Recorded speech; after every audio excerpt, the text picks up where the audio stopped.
Good Thursday morning. It's the main event. I'm your humble host, Stephen McCollum, and I don't know where Dale's at today. Of course, he leaves early on Thursdays anyhow, but haven't heard from him at all here as he's come in. But yesterday, we got big time by a certain head coach out there, and nice enough to join us today. So let's get right into it with a bird's eye view with Mike Sheahan.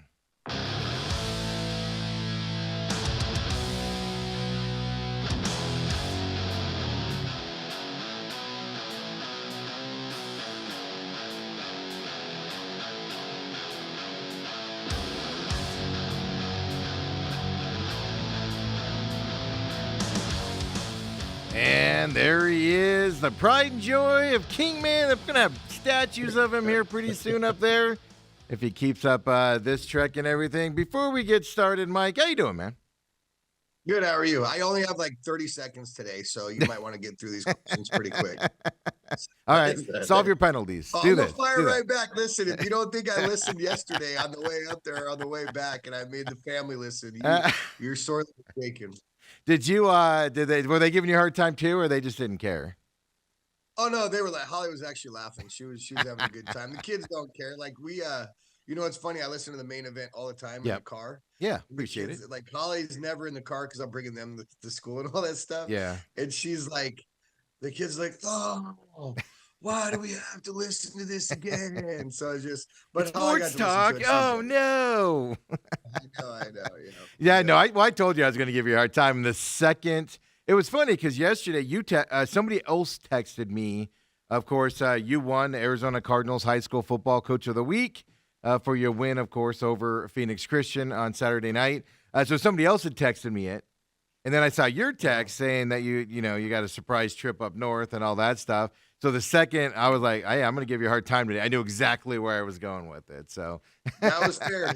I deserve it all. It gave you fuel. So it was good. Well, little do people know, I do not need fuel. I can talk smack with the best of them out there, unfortunately. So, first of all, break week here for you guys. How's the week starting off?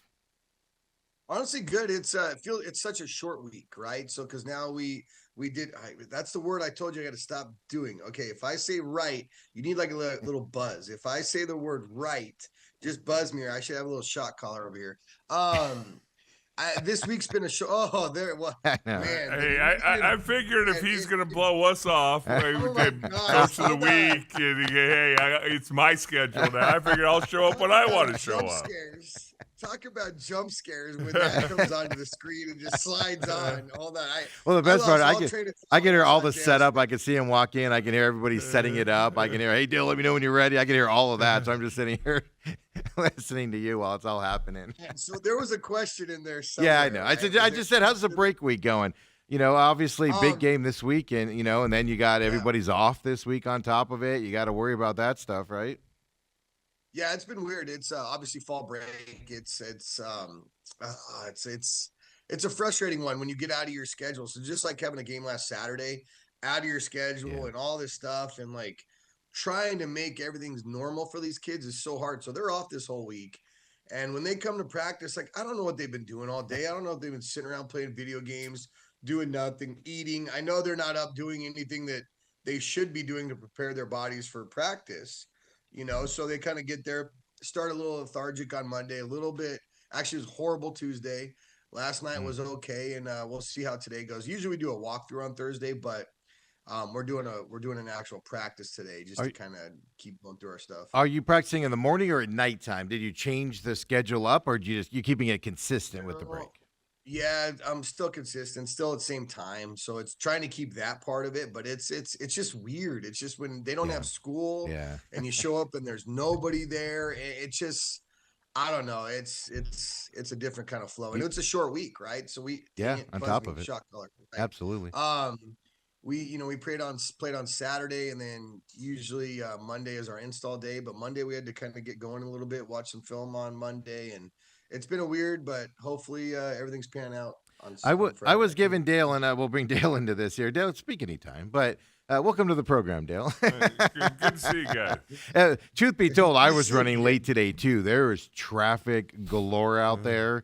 So I showed up late. We're all panicking around here. Snowbirds are here. Yes, they are. I saw two rear-ending accidents on the 202 freeway coming in here today. Literally a few cars in front of me. I was just like, what is happening today? So it's one of those days, right? But getting into last weekend's game, we talked after the game, and it was a fantastic game. I went back and watched the film, and, kind of what I was seeing on the film. I talked to Coach Clark, your defensive coordinator, afterwards, and his adjustments, and he was kind of seeing the same things I was doing with his adjustments and everything. But the thing that just continues to stick out to me is, one, you guys are really good in those close games. You've obviously been in a lot of them the last couple years and stuff like that. But, I mean, what do you attribute to that where you guys just tend to outlast the competition as the games go on when they're close? Yeah, I think that's actually a good point. I think we've been in a lot of those games. It's one of those things where you have to be in the situations, put yourself in the situations. You can try to replicate it as much as you can in practice, and it's never the same. But I think Sean did a really good job. Like he had really good composure. Right? He wasn't trying to get into it too fast, or he wasn't frazzled. He would still call the play. He was executed. So I think I'm going to attribute a lot of it to Sean, especially in the offensive side of the ball, because when you're going down, when you're getting the ball, we had a fumble, then they fumbled, then we got the ball with 30 seconds left, and there was a good amount of confidence in that young man with his composure. Like we ran the ball once with 30 seconds left, and I think they called a timeout. They did, yeah. And I was like, you know what? Let's go win this thing. Ty looks down at me like Ty's really good on my shoulder. Your offensive coordinator. We got Ty Martin. I got the one guy over here, and I got the one guy over here trying to figure out what we want to do. And Ty likes to throw the ball a little bit more than I like to, but at the same time, I'm really starting to like to throw the ball now, especially with our wide receivers and Sean. So we go into that last couple plays, and I looked down at him and I gave him the wink for the putt or for the slant, and I think he was surprised as I was in myself to be like, hey, let's just win this thing right now instead of trying to get it to a field goal and bleeding it out and maybe getting overtime. You got second down. There's 22 seconds left. Let's hit one of the best wide receivers in 2A on a slant, and we did. It was good. Yeah, I mean, absolutely. And the other thing, really quick, and then I'll let Dale speak. I'm taking over the show. He's not going to let me speak. While he was down on the field, giving you adjustments at halftime. No, I didn't. I only talked to his dad at halftime right now. Everybody else shuns me down there. So, no, the other thing, just really quick, and it kind of leads into Dale, is I ask Dale all the time, when penalties creep into teams. And coaches always say the same thing, and I talked to you about this afterwards. Coaches are, we'll fix it this week. We'll fix it this week. Well, it never seems to be fixed, right? You had a lot of penalties. Now, so did the other team. So did Phoenix Christian. I think those refs were kind of happy. Some of them were, justified. What are you doing this week going into it? And I don't know if Dale's got any tidbits on how you solve just the penalties that creeped in this game. Well, the penalties we had numerous penalties, especially that first drive. If you remember our first drive when we had the ball. Yeah, two long plays that were called back with penalties, yeah. So we had, I think we gained 85 yards of offense on the first series, but it technically only ended up 22 or something. I don't think you got any positive yardage, yeah. I know. So, and then we kind of shot ourselves in the foot all day. Even that sideline penalty on the big play to Stefan, we had so many penalties. If we clean that up, I think maybe it's a little bit different game, or you never know. But this week we went into practice, and we're doing it again today. And we got enough coaches on our staff. We've got two guys on the sidelines. We're running our offense.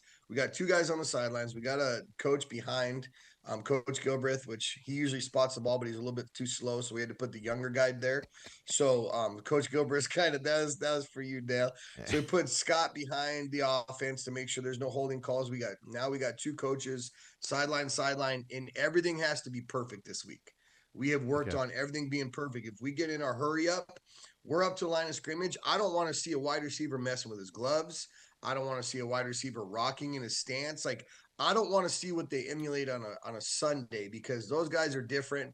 And I told them, I'm like, yeah, you see those guys mess with their gloves and they keep resetting themselves and they're moving their arms. However, they never snap the ball until about 1 second before the play clock. That's not what we're trying to do. So we're up to the line. We're very specific the last couple of days about how we're running our offense. So we are going to try to fix it.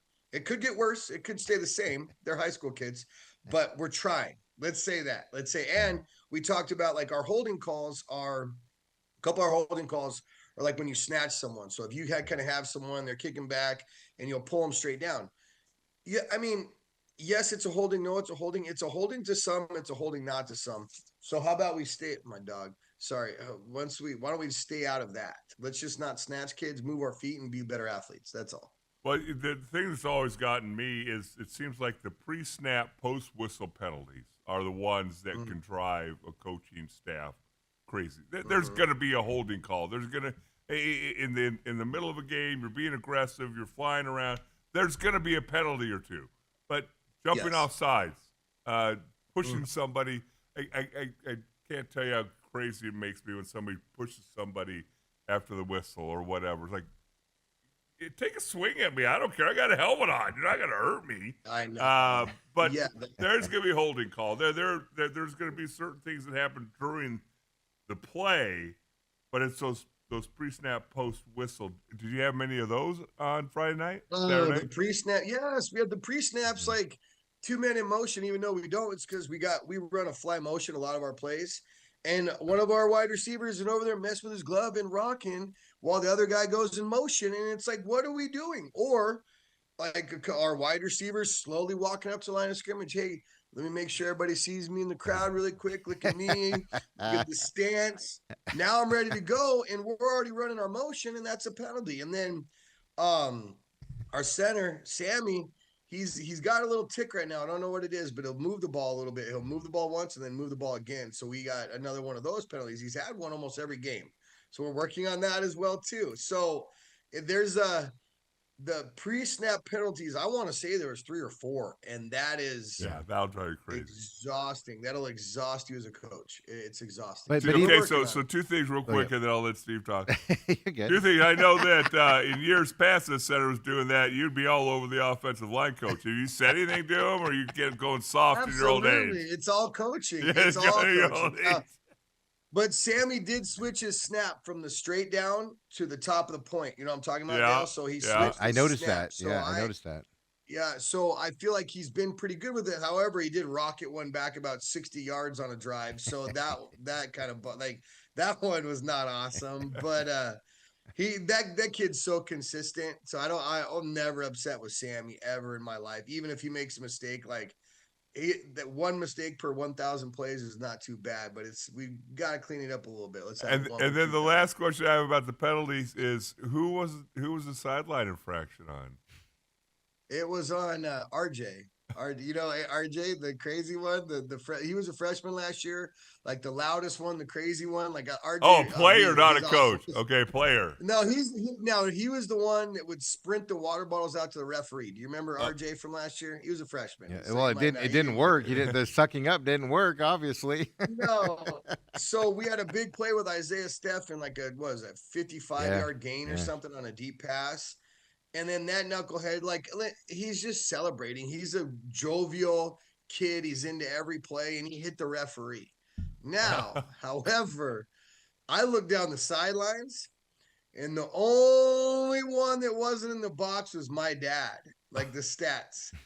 So I looked down there, and I freaking was so pissed at my dad for a second. I'm like, what are you doing? Was that at you? And he's just looking at me like a deer in headlights. Like, no, but because we all heard you, Coach. For the record, we all heard you in the stands. Okay, well, I was just like so mad, like, and it wasn't him, but like for like 3 to 5 minutes, I might have been the most angry I've been at my dad, other than not letting me go to a party in high school or something. But it was.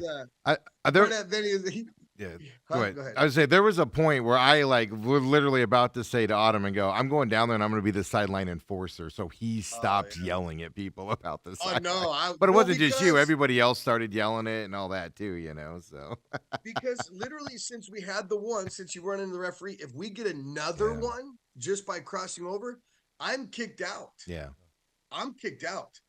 So I was mad. I was so mad. And then all of a sudden I'm like, then I'm worried about that. The rest of the game, like it's such a menial part, like penalty. It's not dumb, but it's not like there should not be that big of an effect on a game. Like well, it's when you see a referee actually like running down the sideline and run into somebody, or because they could get hurt.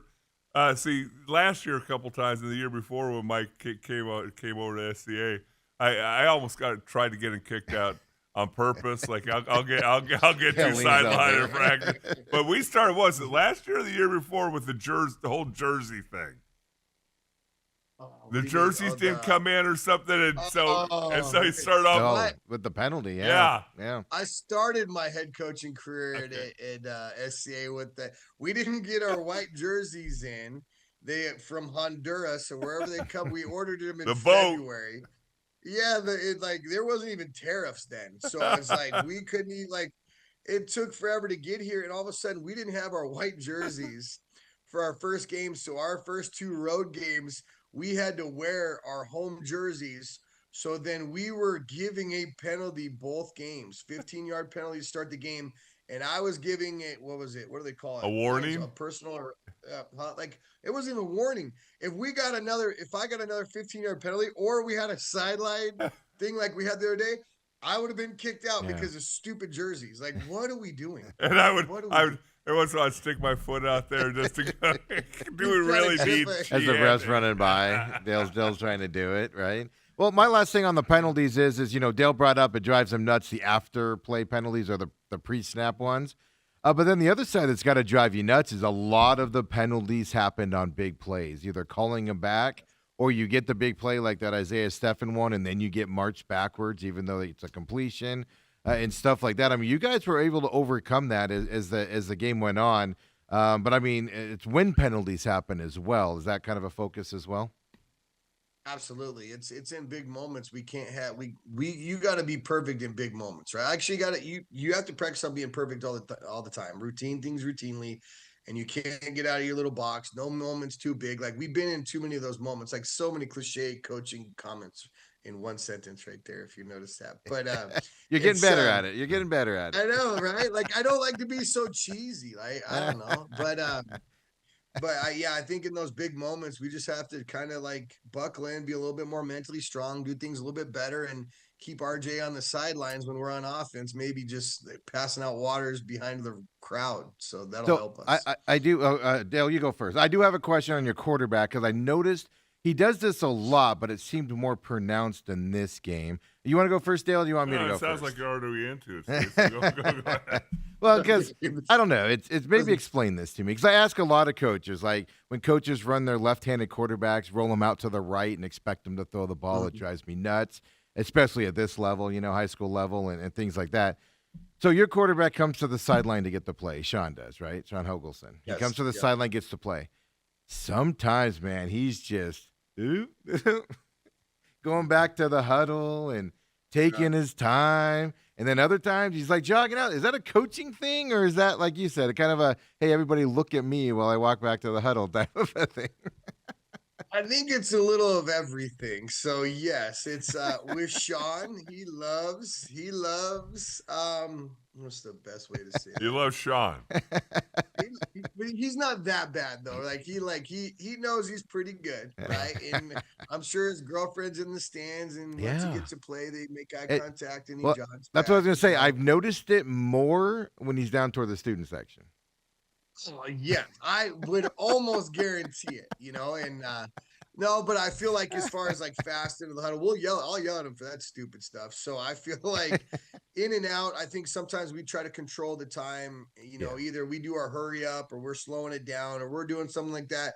But sometimes he is a little aloof and he just kind of like, like bebop's on out there, and we need him bebop a little quicker. Those are the things I noticed. Just some of the players, I noticed that stupid stuff. Well, tell him he's one snap away from being a left tackle, and that'll get his butt moving out there. Exactly. I'll tell you what, though, I got something cool to tell you guys.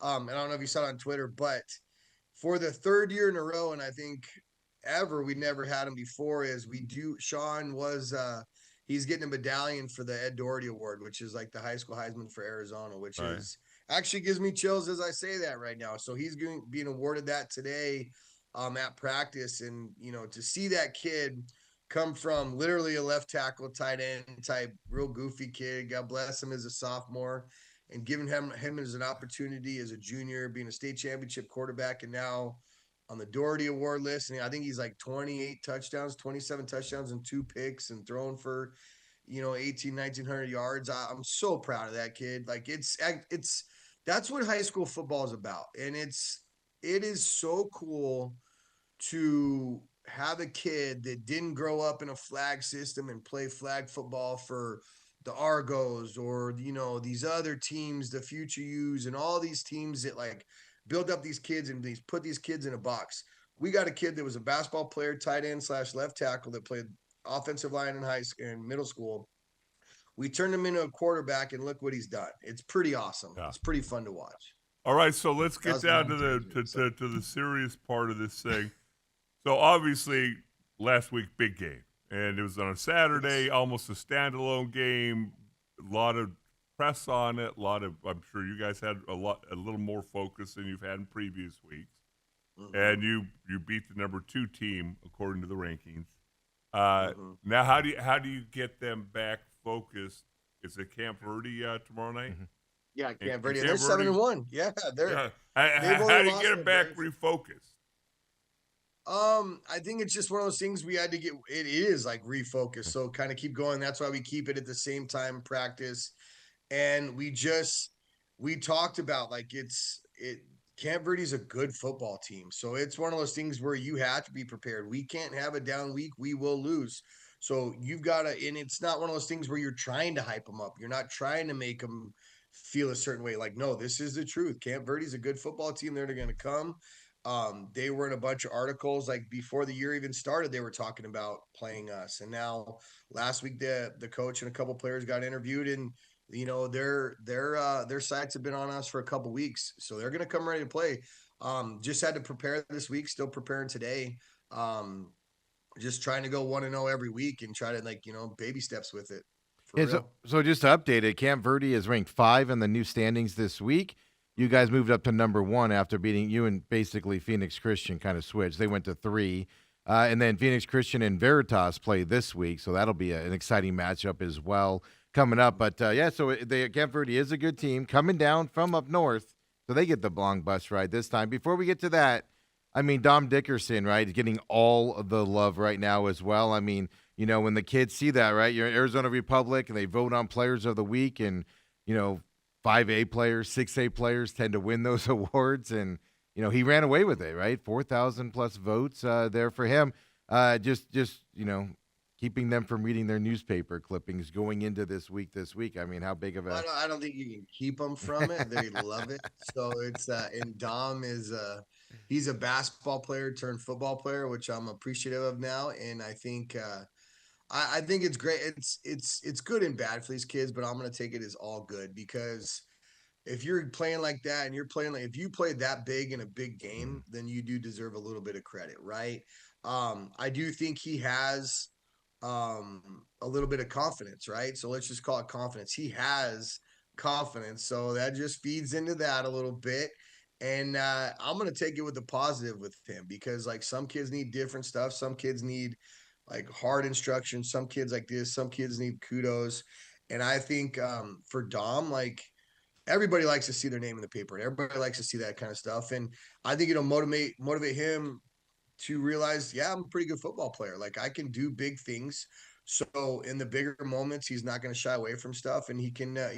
We're gonna give him an opportunity to make big plays. So might as well be the dude and get the spotlight on you. If you're gonna make them, if you're gonna be that guy, you better make the plays too.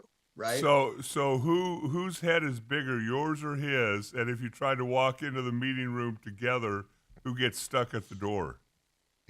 Dale. As I said yesterday, I never won an award. we're gonna show up to the game, and your head's gonna be floating. Yeah, Dale's head would be wedged in the door. We'd never be able to get in. The news conference would be canceled because your head is still trying to get through, right? Like dragging some rings behind you, and your head is stuck in the door. We probably wouldn't even be invited to it. We're just a small like high school team. I haven't heard from Mike all year long. I get a text from him Monday evening.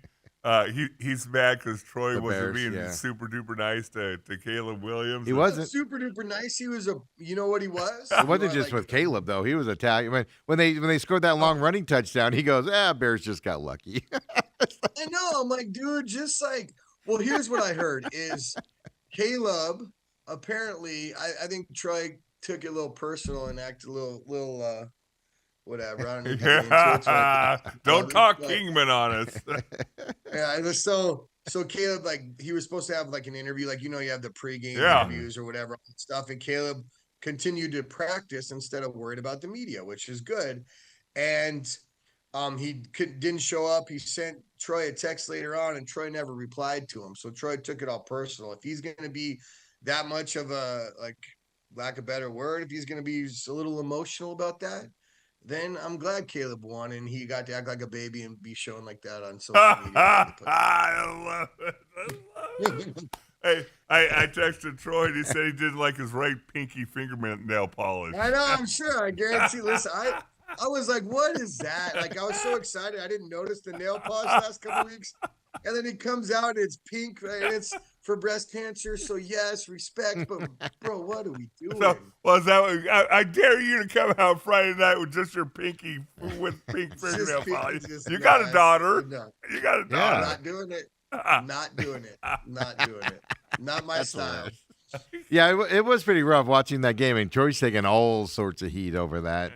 Going into it as well. Hey, by the way, before we get into this week with Cam Verde, just because I'll forget to bring it up later, today is an anniversary of a big day for the Chicago Bears. Do you know what I'm talking about, Coach? 2006. Oh, yeah, Monday night game against Glendale, the Cardinals. Yes, today. Urlacher ripped it out. Tillman ran it back for a touchdown. Hester gets the punt. He runs it back for a touchdown. Francisco missed him. It was a real close one. They go down. Edgerrin James fumbled it. Oh, yes. Yeah, that was the rip out. Yeah, Edgerrin James never fumbles, but he fumbles in that moment. And, of course, they are who we thought they were. Yeah. Oh, that's who the Bears are. Oh, who we thought they were. They're so good this year. They are who Mike thought they were. So that's what the Bears are this year. 3 in a row. We're going to be talking. Oh, listen. And the Saints this week. Mm-hmm. Oh, yeah, they're winning. They're winning. Listen, Super Bowl, Super Bears, baby. Super Bowl, Mike, Super Bears. hey, if you need to buy or sell a house, hit Mike up. He needs money because he's buying Super Bowl tickets this year. Yes, I do. Yes, I do. It's a little slow market right now. So tell the audience why you didn't show up yesterday. You were up in God's country celebrating anything, or you just decided to? It's pumpkin season, right? So you did not go to the pumpkin patch. Well, it is a pumpkin patch. Yeah, but they it's do it called different. Mortimer Farms, which is in Dewey, which is right outside of Prescott. We go up there probably like once or twice a year, and kids are on fall break. And since I coach, we don't get to go anywhere.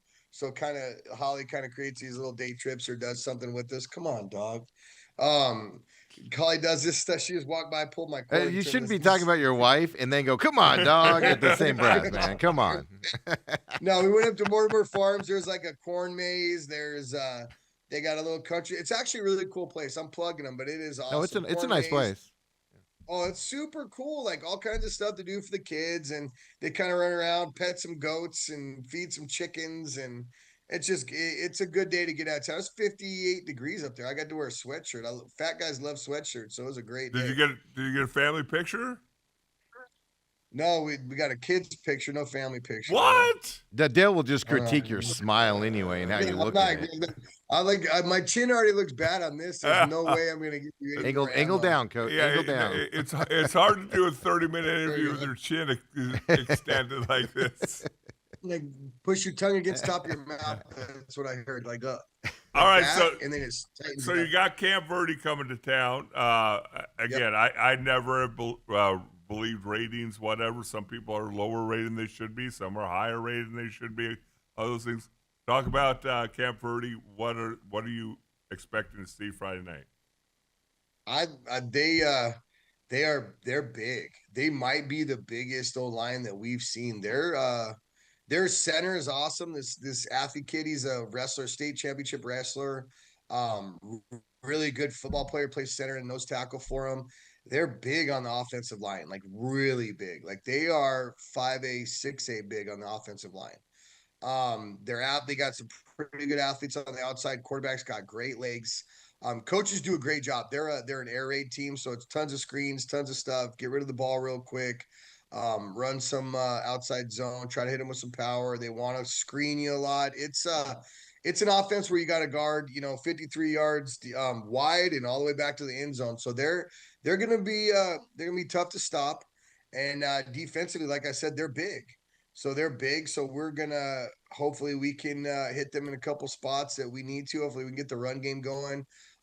Maybe get our deep ball going a little bit more. Like hit a couple of those that we missed last week. And I think it's gonna be a battle. They're a well coached team. I really like their coaching staff. Coach Greenwald, really good dude. And I think the quarterback from 2 years ago, remember the quarterback from 2 years ago, Dale, when we went up there, he's a bigger kid. He went to college. He's helping their offense with his dad. So they run a lot of stuff and they move the ball on us. Then I think they'll move the ball on us. We just got to limit their touchdowns and kind of keep everything in front of us as much as we can. Yeah, you guys have a lot of common opponents this year. They're in your region, right? Technically. Yep. Which baffles This me. is for the region championship. Yeah. So they're Okay. actually, if you click on it and you look at region, we're actually second. I don't know why. Maybe it goes by Yeah, because you're in alphabetical order. It shows us as second. because you're undefeated, and they have the one loss, right? So. But it's not in region, so only in region matters. So whatever it's points scored, points against. I don't know how it's like necessarily giving it that. Maybe it's we have a tie. Whoever wins the region too, which is huge. Which sets up for next week too, right? For the next opponent. SCA's always getting the shaft. That they list you second. You poor things. I don't know I just don't know what it is, because it doesn't say like 1-1. It says 2, so it's obviously like. Maybe it's points for, points against. I don't know exactly what's reading. Well, yeah, because they have some. You guys did too, but they had some big scores there earlier in the year. They did play Veritas earlier though, because I mean, let's face it. When you make the playoffs, when you get to the playoffs, you're facing Veritas. You're facing either them, Phoenix Christian, Camp Verde again. Those types of schools out there. When the playoffs get started, you're gonna have to go through those guys to get there and. To see that matchup, but the region. So winning the region or not winning the region affects who you play next week when they give you that other opponent for the quote unquote regular season or whatever they call it. Wherever you end up in the region is like who you play across, right? So it'd be like number 1 versus number 1 in a different region, number 2 versus number 2. So it really does matter on that. Like PowerPoints, I don't think. Actually, you know what? I don't know, but I almost think it's like because there's so much going on with this playoff system. Like I think I have a good grasp of it, but I think it's just 1 against 1, 2 against 2, 3 against 3 in regions. So there's another game. So I think that's how it is. I don't think PowerPoints come into play at all in that. They only come into play after so that. Just the region. And in the region, you know what region you're going to play against, whether you're finished first or second. And which region is that? And like, who are the top 2 teams in the other region? They're actually playing. It's funny. So Camp Verde and us are playing, and then it's ALA. So Arizona Lutheran and Parker are playing this week. So it's like the winner and winner plays the winner and winner, and the loser and loser plays the loser and loser of that game. So it's either Parker or ALA for us, and it's same thing for them. Everybody always says they're not scoreboard watching, but come on, are you going to be watching that a little bit? Depending on what ours is, right? So I only scoreboard watch if we are like controlling the game and I feel like we are like in control. Otherwise, I don't care because it doesn't matter, right? So I think others do. I think other coaches will probably be looking and all that stuff, but I don't pay attention until I know if we're in grasp of the game, and if we're not, then like I will never look at that. I try not to. But if we get to a point in the game, which I don't see this against Camp Verde, like all of a sudden, like it's not gonna be the second quarter and be like, oh, hey, check the score. Like I think it's gonna be late in the fourth and see what's going on in this game. But I don't, but I'm sure there's other coaches that do for sure. And so you're either going out to Cow Country ALA or you're going to Parker. If you go to Parker, isn't that by Lake Havasu City? Yes. Yeah, Yeah, it's okay, way out maybe there. go It's up a like couple days 2.5, 3 early, hours. rent a Yeah, like houseboat, hang out. rent a house, get a little Yeah. VRBO, a couple of VRBOs. Stop, dude. Here we go. You just make it worse for what everybody else already thinks. You know that, right? Yeah. That's all Dale's thing there. They come down here, and when did you guys start calling your field the turf on Tatum? By the way. I have no clue. I think I heard that for the first time as well. Yeah, So yeah. I was it's like, when did that come into a thing? And he kept saying it and kept saying it. It kind of made me giggle a little bit. I guess if you keep hammering it home, that's what it becomes, right? I mean, I haven't. I think the first time I heard it like a couple weeks ago, but I hadn't heard it before that. So the other thing I got, not football wise, I mean, these now you guys people are coming. Like you beat Phoenix Christian. There was a little, soiliness there at the end of the game from that side. Now you got Camp Verde coming down here. So they're coming down here playing tough football, whether they win or they lose. You guys win or you lose. Do you think there's a psyche side, or are you trying to do this here? Because, I mean, your scoreboard's state of the art. I spent a lot of time in high school stadiums. None as close to yours. I mean, that's just amazing what you do with the graphics there on that thing. Your field's in excellent condition even after all the weather. The crowd shows up from that perspective there. That home field advantage you're building with Camp Verde coming down for the region, I mean, is it working? I don't know. We barely won last week, right? So I don't know. I said, yeah. But I know. So I think what my goal is, is obviously like championships are cool, and that's what you're kind of trying to do. But there's only going to be one team that wins every year, so I want to give these kids the best possible experience they could possibly have in high school football, because I feel like it's been ruined in a lot of ways by a lot of coaches, a lot of families, a lot of parents. So my job is to try to give the best humanly possible experience to come to Scottsdale Christian and play football. And if it's the scoreboard's pretty freaking cool. Yeah, Listen, I do. It is. It's the biggest and best, I would say. I don't know. Like, I don't travel around as much as I would plays like, live video, Mike. Like no other high school stadium does that. Where literally it plays hype up video before the team comes out and in the middle of the quarters. There's 1.7 million bulbs on that thing, and I think Notre Dame's has 450,000. Okay. I'm just saying that's what I heard. So you know what I mean? It's one of those things. But I think yeah. I mean, awesome. We're talking high school level here, obviously. Yeah. I know for high school level, it's pretty. No, I'm talking about Notre Dame Prep. Oh, Prep. Yeah, I know. And I haven't been to that one in a while. So to be fair, I think it has like a quarter of the bulbs that ours does, but that's no big deal. That's besides the point. So has to have one more bulb than Notre Dame Prep. Not a big deal, George. I know. George Prelog's awesome. He's the head coach in Notre Dame. He was the Cardinals coach of the week last week, and then I'm like, I can't let him up it. Like, we gotta go get it this week. But I just think the opportunity is in all that stuff. I think it's just cool to have for these kids, man. They love it. We watch. You know what we do? I've actually we put film on it during practice. I pop up there, I'll put huddle on it, and we'll watch film of the other team. We'll roll the other team's film while we're practicing. So it's kind of cool to constantly have those touch points too. It's random and it's crazy, but might as well do it all, right? Exactly. So what do you get for being coach of the week? Is it a medallion? Is it a trophy? Is it a plaque? Is it? I think I get a T-shirt, and the football program gets some money. So there's money involved. Well, now you're in the running for Coach of the Year, though, which is a big prize. What's that? You're in running for Coach of the Year. Oh, he won Coach of the Year last year. That's old hat. Big prize. He does. I mean, he's like, come on, that's old hat. Listen, the Cardinals. If we didn't, because it really is truly is a staff award. Like, it's like I can't run offense, defense, special teams, everything. So it's like, if I didn't win it last year with all the other ones, there's no way this year. So I'm not worried about that. But it's $1,000 for the football program, which is pretty cool. So they send over a check with $1,000 for football, and obviously we'll get some more coaching shirts and hats and only spend it on the coaches, right? That's what we should do. Is that what we should do? Well, I think you need to sit down with the administration and renegotiate your contract. Get that buyout, that Franklin buyout instilled a little bit. All I know is there's no negotiations. Yeah. Like I knew what I was getting into when I took it, And it doesn't matter how much we win or how much we do, everything stays the same, which I respect. Right. So that's what it is. Well, Coach, we I appreciate you joining love- us. I appreciate Yeah. you taking time out of your busy week to join us there today. So we appreciate it. And I'm at home today. Like I actually made myself a little checklist. I have to do some work. Like this football season, like I got to get some business done. So there's got to be some real estate that's done sometime. So I've got my little, as soon as we get off right here, put my headphones on, I'm getting to work. I need to. So Yeah, well, you guys need last a week house, you were let's spending go. at that real estate symposium, being a speaker over there. I kept seeing your Facebook posts on that. So Yeah, it was weird. It was interesting. I did that and I was just like, I was total coach. Like I was just like, no, you need to do it this way and stop doing it this way. And everybody's like, wow, that was different. So, Oh, what are you, top 25? top 10. Dude. Oh, Yeah, see, right. excuse me. Stop. I don't see your I was post. 15.